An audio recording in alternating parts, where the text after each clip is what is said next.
مولاي صل وسلم دائما ابدا على حبيبك خير الخلق كلهم. آپ نیٹ پر بیٹھ کے خرافات کو دیکھنے کے بجائے ایسی چیزوں کو سرچ کریں کہ جس کی وجہ سے آپ کا علم بھی بڑھے اور آپ روزگار کے مواقع بھی اپنے لیے فراہم کر سکیں. بہت آسان ڈیجی اسکل ایک گورنمنٹ آف پاکستان کی طرف سے اس پروگرام چلا ہے ایجوکیشن دینے کے لیے.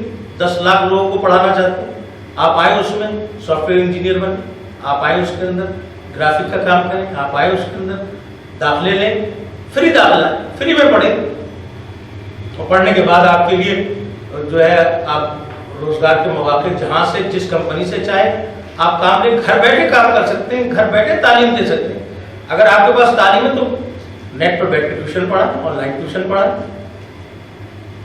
یہ نہ کہیں کہ رزق نہیں ہے ہمارے نصیب میں. نہیں, رزق نصیب میں آپ نے تلاش نہیں کیا, چونکہ آپ کو گیدرنگ کی عادت ہے, کیونکہ آپ کو وقت ضائع کرنے کی عادت ہے, راتوں میں فٹ پاتھوں پہ بیٹھ کے لٹو کھیلنے کی عادت ہے, راتوں میں ہوٹل پہ بیٹھ کر چائے پینے کی عادت ہے, دوستوں کے ساتھ گپے لگانے کی عادت ہے. تو یہ جب تک بری عادتیں ترک نہیں کریں گے اس وقت تک ترقی نہیں کریں گے. ان خرافات سے بچیں.